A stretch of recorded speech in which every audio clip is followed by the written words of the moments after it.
Olá, tudo bem? Vamos dar continuidade ao nosso estudo sobre o Brasil colonial. Na aula anterior, nós vimos um pouco sobre o período pré-colonial, ou seja, o período em que houve pouco interesse dos portugueses com as terras brasileiras. Neste período, iremos tratar sobre a instauração das capitanias hereditárias e do governo geral. As capitanias hereditárias foram instauradas com a finalidade de povoar e defender o território que então pertencia a Portugal. O termo capitania hereditária quer dizer que terra concedida a um capitão poderia ser herdada pelos seus descendentes. Portanto, capitania hereditária. Foi a distribuição das terras brasileiras a particulares para realizarem sua colonização com investimentos próprios. Ou seja, o rei de Portugal concedia o uso das terras, porém os investimentos deveriam ser realizados por aqueles que receberiam as terras. Portanto, não havia investimento da coroa portuguesa para a instauração desta colonização. E foi dividido em 15 lotes ao longo da costa brasileira. Para legitimar esse mecanismo, Portugal utilizava dois documentos.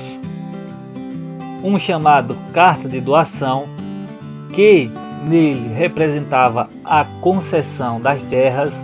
Ou seja, neste documento, o rei português ele concedia as terras ao capitão donatário.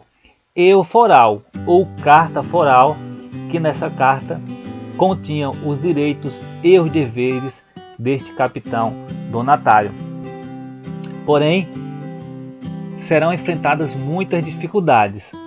Dentre elas tivemos a resistência indígena, principalmente a sua escravização, o que levou a muitos conflitos com os colonizadores. Em consequência disso, alguns donatários não vieram para o Brasil e outros acabaram abandonando as suas capitanias, colocando desta forma o sistema das capitanias hereditárias em sérias dificuldades.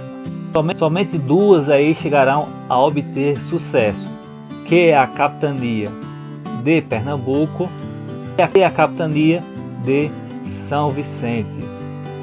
Serão aí apenas as duas que obterão sucesso nessa instauração das capitanias.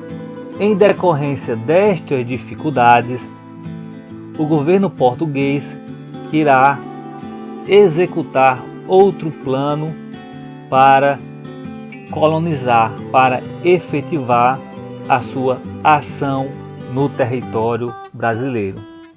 Desta forma, ele abandona o governo descentralizado das capitanias e passa a adotar a centralização político-administrativa da coroa a partir do governo geral ou do governador geral.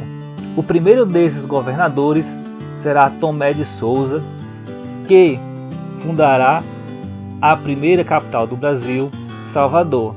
E para auxiliá-lo na administração do território, serão instituídos os cargos de ouvidor-mor, que foi aquele que ficou para os assuntos relacionados à justiça, o provedor-mor, relacionado às finanças, e o capitão-mor, relacionado à defesa do território.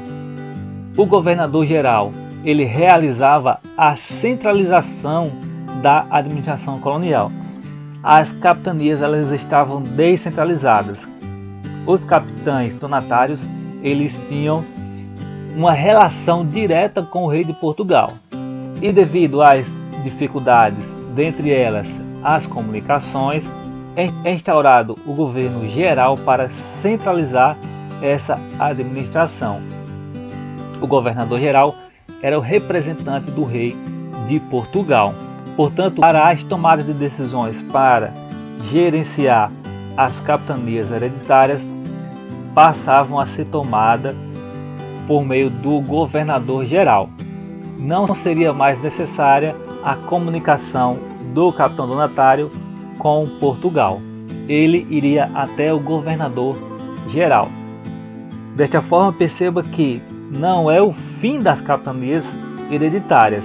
As capitanias hereditárias continuam existindo, porém, a partir de agora, elas não estão mais descentralizadas, mas estão centralizadas no governador-geral.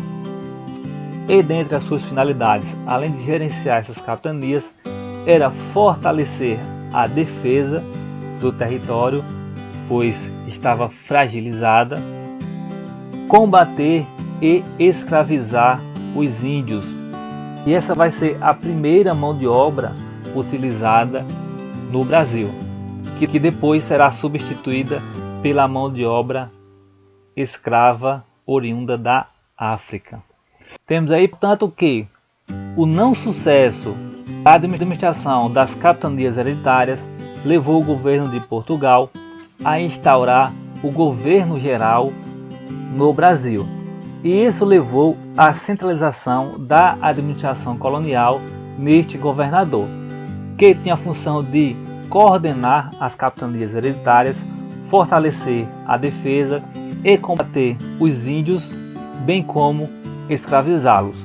A primeira capital foi Salvador e o primeiro governador-geral foi Tomé de Souza. Porém, as invasões de nações estrangeiras eram constantes e, portanto, na próxima aula iremos ver a instauração da França Antártica pelos franceses na Baía de Guanabara, no Rio de Janeiro. Bons estudos e até a próxima!